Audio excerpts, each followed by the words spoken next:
भक्तों, नवरात्रि का महापर्व बहुत ही शुभ और मंगलकारी माना जाता है।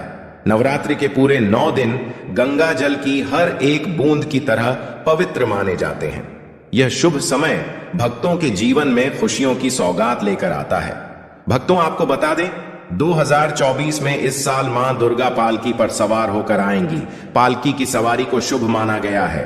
हालांकि इसे आंशिक महामारी का कारण भी माना गया है। शास्त्रों में वर्णित है तथा मान्यताओं के अनुसार अगर शारदीय नवरात्रि पर यदि माता दुर्गा का आगमन उनके वाहन सिंह पर नहीं बल्कि पालकी पर होगा तो मान्यता है कि माता दुर्गा का पालकी पर सवार होकर आना बहुत ही शुभ और कल्याणकारी माना जाता है।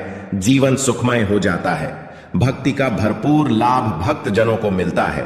भक्तों, इस बार नवरात्रि पूरे 9 दिनों तक मनाई जाएगी, ना एक भी दिन कम ना ज्यादा। पूरे 9 दिनों तक मनाई जाएगी।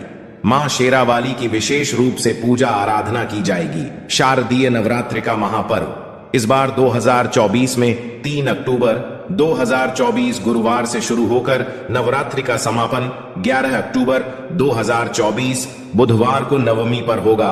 12 अक्टूबर 2024 को विजयादशमी मनाई जाएगी। ऐसे में शारदीय नवरात्रि पर माता दुर्गा की कृपा पाने के लिए कलश स्थापना का शुभ मुहूर्त है। इस बार घट स्थापना का शुभ मुहूर्त सुबह 6:14 से सुबह 7:02 तक रहेगा। घट स्थापना की अवधि 1 घंटा 6 मिनट की है। घट स्थापना का अभिजीत मुहूर्त सुबह 11:45 से दोपहर 12:33 तक रहेगा। महाव्रत में की गई पूजा बहुत ही शुभ मानी जाती है। इससे समस्त देवी देवताओं की कृपा प्राप्त होती है और पूजा पाठ का फल कई लाख गुना प्राप्त होता है। दोस्तों, स्वयं माता दुर्गा जी ने कहा है, जो भी स्त्री नवरात्रि के दौरान कर ले यह 2 छोटे से काम, उसके जीवन के हर कष्ट को मैं खुशियों से भर दूंगी। मैं उसका घर, उसकी हर मनोकामना को मैं कर दूंगी पूरा। दोस्तों, हमारे हिंदू धर्म में शारदीय नवरात्रि का अपने आप में एक विशेष और खास महत्व होता है। वैसे तो एक साल में 4 नवरात्रियां पड़ती है और हर नवरात्रि में माता दुर्गा जी स्वर्ग से धरती प्रवास करने आती है, परंतु शारदीय नवरात्रि में माता दुर्गा जी पालकी पर धरती पर वास करने आती है। ध्यान रखिएगा, वेद पुराण में साफ साफ लिखा हुआ है, जब भी माता रानी की धरती पर वास करने आती है, उन्होंने सिंह को वाहन के रूप में न लेकर के पालकी को अपने वाहन के रूप में लिया हुआ। तो यह धरती के लिए बहुत ही शुभ संकेत होता है और ऐसा समय भक्तों के जीवन में खुशहाली लेकर के आता है। दोस्तों, एक साल में 4 नवरात्रि यहां पड़ती है, परंतु हम हमारे हिंदू धर्म में शारदीय नवरात्रि सबसे ज्यादा फलदायी नवरात्रि होती है, क्योंकि इस दौरान माता रानी जी बहुत ही ज्यादा प्रसन्न मुद्रा में होती है। अपने दोनों हाथों से अपने भक्तों पर कृपा बरसाती हैं और शारदीय नवरात्रि के दौरान की गई पूजा साधना क्रिया कभी भी खाली नहीं जाती है। इस दौरान कोई भी व्यक्ति यदि माता रानी जी के लिए व्रत रखता है, पूजा पाठ करता है, तो उस व्यक्ति के लिए स्वर्ग के दरवाजे खुल जाते हैं और माता रानी जी की असीम कृपा उस पर सदैव बनी रहती है।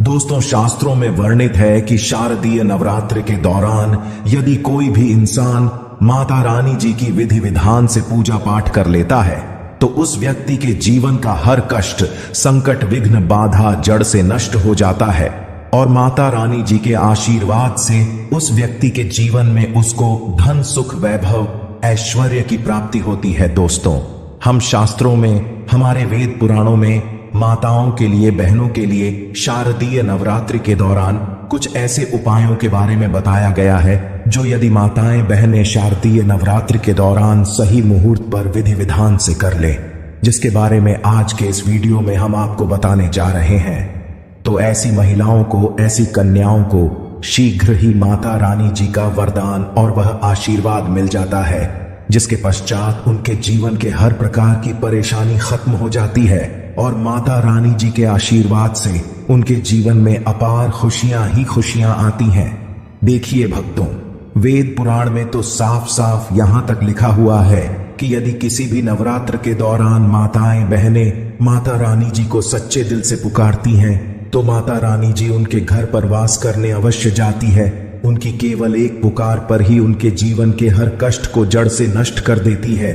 और यदि शारदीय नवरात्रि के दौरान माताएं बहनें वेद पुराणों के अनुसार वह उपाय कर ले जिसके बारे में आज के इस वीडियो में हम आपको बताने जा रहे हैं। तो मान के चलिए माता रानी जी के आशीर्वाद से माताओं बहनों के परिवार के जीवन में एक चमत्कारी और सकारात्मक बदलाव आ सकता है। दोस्तों, चाहे आप पुरुष हैं चाहे महिला हैं, आज के इस वीडियो को बहुत ध्यान से श्रद्धा से अंत तक बिना भगाए देखिएगा, क्योंकि आज के इस वीडियो में हम जानकारी आपको वेद पुराणों के अनुसार देने जा रहे हैं। और यदि आपने इस जानकारी को प्राप्त करके नवरात्रि के दौरान 2-4 मिनट का समय निकाल करके उन उपायों में से एक भी उपाय कर दिया जिसके बारे में आज के इस वीडियो में हम आपको बताने जा रहे हैं, जिसके बारे में हमारे वेद पुराणों में शास्त्रों में लिखा हुआ है, तो आप अपने जीवन की कितनी ही बड़ी समस्या में फंसे हो, कितनी ही बड़ी आपकी मनोकामना हो, कितना भी बड़ा दुख हो, आपके जीवन में माता रानी जी के आशीर्वाद से आपके जीवन की हर प्रकार की दुविधा से आपको अवश्य मुक्ति मिल जाएगी। और इन उपायों को करने के पश्चात मान के चलिए न केवल आपके बल्कि आपके पूरे परिवार के जीवन में एक चमत्कारी और सकारात्मक बदलाव आएगा ही आएगा। फिर हम आपको इस वीडियो में बताएंगे कि नवरात्रि के दौरान वह कौन सी ऐसी 2 चीजें हैं जो यदि किसी भी घर की महिला कन्या कर लेगी तो मान के चलिए माता रानी जी की असीम कृपा उस महिला पर, उस कन्या पर सदैव बनी रहेगी। माता रानी जी के आशीर्वाद से वह महिला, वह कन्या अपने जीवन के हर प्रकार के कष्टों से मुक्ति मिल जाएगी और इसके जीवन में माता रानी जी के आशीर्वाद से उसको बहुत सुखों की प्राप्ति होगी। इसीलिए इस वीडियो को लास्ट तक, अंत तक न केवल अपने लिए बल्कि अपने पूरे परिवार के भले के लिए देखिएगा। और यदि आप चाहते हैं कि माता रानी की कृपा सदैव आपके और आपके परिवार पर बनी रहे, माता रानी जी के आशीर्वाद से आपके जीवन में धन की वर्षा हो और आपको कभी भी अपने जीवन में किसी भी प्रकार की परेशानी का सामना ना करना पड़े, माता रानी जी की कृपा से आपके घर की बरकत हो, आपके घर की उन्नति होगी। तो दोस्तों, पूरी सच्ची श्रद्धा और पूरे विश्वास के साथ कमेंट बॉक्स में जाइए और जय माता दी, जय माता रानी अवश्य लिखिए। और यदि आप माता रानी जी के सच्चे भक्त हैं तो इस वीडियो को लाइक करना मत भूलिए और एक काम कीजिएगा, कमेंट बॉक्स में अपनी राशि भी डाल दीजिए। आपकी राशि के अनुसार कोई भी ऐसा उपाय होगा जो शारदीय नवरात्रि के दौरान आप करके लाभ पा सकते हैं, वो कि हम आपके कमेंट का रिप्लाई में बता देंगे। परंतु आपसे हाथ जोड़ करके निवेदन था, वीडियो लाइक करना मत भूलिए। तो यदि आप महिला हैं, यदि आप कन्या हैं, तो कुछ ऐसी गलतियां हैं जो वेद पुराणों के अनुसार आपको शारदीय नवरात्रि के दौरान भूलकर भी नहीं करना चाहिए, वरना माता रानी जी आपसे रुष्ट हो जाएंगे और कभी भी आपके घर पर वास करने नहीं आएंगे। तो वह कौन सी गलतियां हैं जो आपको शारदीय नवरात्र के दौरान नहीं करनी चाहिए? तो सबसे पहले तो आप इस बात का ध्यान रख लेना, यदि आप अपने घर पर कलश स्थापना करने जा रहे हैं, यदि आप अपने घर पर माता रानी जी के लिए अखंड ज्योति जलाने जा रही हैं, या आप माता रानी जी के लिए चौकी लगाने जा रही हैं, तो इस बात का ध्यान रखिएगा, कभी भी माता रानी जी की अखंड ज्योति को बूझने मत दीजिएगा। दूसरा, यदि आप कलश स्थापना करने जा रही हैं तो जटा वाला नारियल का प्रयोग कीजिएगा जिसमें पानी होता है। तीसरा, आपको इस बात का ध्यान रखिएगा, जो आप माता रानी जी के लिए चौकी लगाने जा रही है वह चौकी कभी भी छोड़कर मत जाइएगा। देखिए, चौकी यदि आपने घर पर लगाया है तो चौकी को कभी भी खाली कभी मत छोड़िए, यह बहुत ही ज्यादा अशुभ बताया गया है, इससे माता रानी रुष्ट हो जाती है। दूसरा, आपको इस बात का ध्यान रखना होगा कि यदि आप माता रानी जी की चौकी घर पर लगाने जा रही हैं तो केवल लाल कपड़े पर ही लगाएगा। बहुत से लोग गलत कर बैठते हैं। क्या कर बैठते हैं?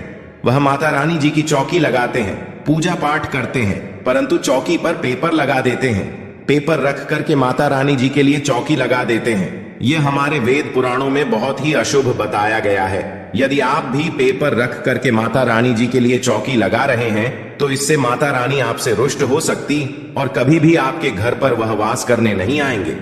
हाँ, माता रानी की चौकी यदि आप लगा रही है तो लाल कपड़े पर लगाइए, इस बात का ध्यान रखिएगा। ऐसे लाल कपड़े का प्रयोग कीजिएगा जो पहले कभी भी प्रयोग ना हुआ हो। तीसरा, इस बात का आप लोगों को ध्यान रखना होगा, जब भी आप माता रानी जी की पूजा पाठ करने जा रही हैं, माता रानी जी की आपने चौकी लगाई है तो वहां पर कभी भी काले कपड़े का प्रयोग मत कीजिएगा। या माता रानी जी की पूजा पाठ करते वक्त काले कपड़े का धारण मत कीजिएगा, ये बहुत ही ज्यादा अशुभ बताया गया है। इससे माता रानी की शीघ्र ही रुष्ट हो जाती है। देखिए भक्तों, इस बात का आपको ध्यान रखना होगा कि आपने इस नवरात्रि के दौरान 9 के 9 दिन का व्रत रखा हुआ है, तो 9 के 9 दिन में आप लोगों को माता रानी जी के 9 अलग अलग स्वरूपों को, अलग अलग प्रकार के फल को अर्पित करना होगा। माता रानी जी के 9 अलग अलग स्वरूपों को आपको अलग अलग प्रकार के फूल अर्पित करना होगा, क्योंकि माता रानी जी की 9 अलग अलग स्वरूपों की पूजा पाठ की जाती है इस नवरात्रि के दौरान। और हां, यदि आपने 9 दिन का व्रत रखा है तो पेट भर कुछ भी मत खाइए, क्योंकि जिस व्रत में तपस्या ना हो, संघर्ष ना हो, वह व्रत कभी भी फल पलट करके नहीं देता है। आप यदि इन बातों का ध्यान रखें तो माता रानी जी की कृपा आपको अवश्य मिलेगी। नवरात्रि के पूरे 9 के 9 दिन में घर में किसी भी व्यक्ति को नाखून काटने नहीं दीजिएगा। नाखून काटने वाली मशीन का प्रयोग नहीं करने दीजिएगा, यह बहुत ही ज्यादा अशुभ बताया गया है।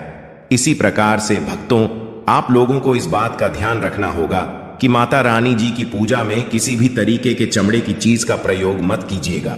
देखिए भक्तों, होता क्या है, बहुत सी माताएं बहनें नवरात्रि का व्रत रखती हैं, माता रानी जी के मंदिर जाती हैं, चौकियों पर जाती हैं।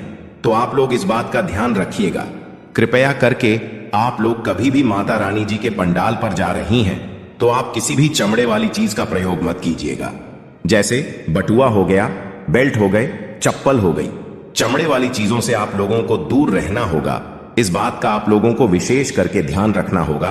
और आप लोगों को इस बात का ध्यान रखना होगा कि यदि आप नवरात्रि के 9 दिन का व्रत रख रही हैं तो कृपया करके दोपहर में सोएगा नहीं। नवरात्रि के 9 दिन कभी भी दोपहर में सोया नहीं जाता है। यदि भक्तों आपने व्रत रखा है तो यह कुछ ऐसी बातें हैं जिनका यदि आप लोग विशेष करके ध्यान रखेंगे तो आपके जीवन में आपको किसी भी प्रकार की परेशानी का सामना नहीं करना पड़ेगा और माता रानी जी की आपको कृपा भी मिलेगी। आपके व्रत का पालन करके आपको करोड़ों गुना लाभ मिलेगा, माता रानी जी का आपको आशीर्वाद मिलेगा। तो सबसे पहले आपको इस बात का ध्यान रखना होगा कि यदि आप माता रानी जी के लिए 9 दिन का व्रत रखने जा रही हैं तो आपको लाल कपड़े पहन करके माता रानी जी की पूजा करनी होगी। देखिए, माता रानी जी को लाल रंग बहुत ही प्रिय है। यदि लाल रंग का प्रयोग करते हुए आप माता रानी जी की पूजा पाठ करेंगे तो आपकी पूजा सिद्ध भी हो जाएगा और आपका पूजा का पालन करके आपको करोड़ों गुना लाभ मिलेगा। दूसरा, आपको इस बात का विशेष करके ध्यान रखना होगा, जब भी आप माता रानी जी के लिए पूजा पाठ करने जा रही हो तो पूजा पाठ करने से चौकी के पास थोड़ा सा गंगा जल का छिड़काव कर दीजिएगा। गंगा जल का छिड़काव करने के पश्चात ही माता रानी जी की पूजा पाठ कीजिएगा। यह बहुत ही ज्यादा शुभ बताया गया है। यदि आप माता रानी जी की पूजा में माता रानी जी को लाल गुड़हल का फूल अर्पित करती है तो यह बहुत शुभ बताया गया है। देखिए, लाल गुड़हल का फूल जो होता है वही एक ऐसा फूल होता है जो माता रानी जी के 9 अलग अलग स्वरूपों को एक साथ अर्पित किया जा सकता है। तो माता रानी जी की पूजा में यदि आप लाल गुड़हल के फूल का प्रतिदिन उनको अर्पित कर रही हैं तो माता रानी के 9 अलग अलग स्वरूपों का आपको आशीर्वाद मिलेगा। देखिए भक्तों, यदि आप अपने व्रत के दौरान में सीताफल का प्रयोग करेंगे तो इससे माना जाता है कि माता सीता जी का आपको असीम आशीर्वाद मिलता है। और माता रानी जी को यदि आप सीताफल अर्पित करेंगे तो इससे भी आपको माता रानी जी का आशीर्वाद मिलेगा। तो ये कुछ ऐसी चीजें थी जिनका आपको ध्यान रखना है और नवरात्रि के दौरान करना है और आपको माता रानी जी का आशीर्वाद भी मिलेगा, वरदान भी मिलेगा और आपके जीवन में आप बहुत खुश रहेंगे। लेकिन नवरात्रि के दौर सबसे ज्यादा महत्व होता है। कन्या पूजन का दोस्तों माना जाता है। व्रत और उपासना से माता रानी इतना पसंद नहीं होती है जितना कि कन्या पूजन से होती है। नवरात्रि में छोटी छोटी कन्याओं को माता रानी का स्वरूप माना जाता है। कन्याओं को भोग लगाया जाता है, उन्हें प्रसन्न किया जाता है और बदले में आशीर्वाद मांगा जाता है। कन्याओं को प्रसन्न करने के लिए गिफ्ट आदि उपहार वगैरह दिए जाते हैं। माना जाता है अगर कन्याओं को कोई भेंट दी जाए और उसे खुशी खुशी स्वीकार कर ली तो इसका मतलब है माता रानी अर्थात माता वैष्णव ने भेंट स्वीकार कर ली। जिन पर कन्याएं प्रसन्न होती हैं तो समझो उन्हें माता रानी का आशीर्वाद मिल गया और माता रानी की कृपा से उन्हें मुंह मांगा वरदान प्राप्त होता है। नवरात्रि में 2 साल से लेकर 10 साल तक की कन्या का पूजन होना चाहिए। अष्टमी अथवा नवमी को कन्याओं के पैर धोकर भोजन कराना, उपहार आदि देना श्रेष्ठ माना जाता है। आपके घर में संपन्नता बनी रहे तथा धन की कोई भी कमी ना हो, कन्याओं को कोई सुंदर गिफ्ट दे सकते हैं। शास्त्रों में बताया जाता है कि कन्या जितना खुश होती है, माता रानी उतना ही जल्द फल की प्राप्ति प्रदान करती है। ऐसे में आप कन्याओं को चॉकलेट बॉक्स दे सकते हैं तथा खूबसूरत कपड़े दे सकते हैं। याद रहे, काले कपड़े ना दें और स्टील के बर्तन भी गिफ्ट के तौर पर दे सकते हैं। याद रहे कि कन्याओं को लोहे का कोई भी सामान नहीं देना चाहिए। भक्तों, जब कन्या अपने घर के लिए प्रस्थान करें तो उनके चरण जरूर छू लें और अपने मन में अपनी प्रार्थना को पूरा करें। सच्चे दिल से मांगी मुराद माता रानी अवश्य पूरी करती है। और कमेंट बॉक्स में जय माता दी लिखना ना भूलें आज के लिए। बस इतना ही दोस्तों। अगर आपको यह वीडियो पसंद आया है तो वीडियो को लाइक करिएगा, दोस्तों को शेयर जरूर करिएगा और शिव की भक्ति चैनल को सब्सक्राइब करके बेल आइकन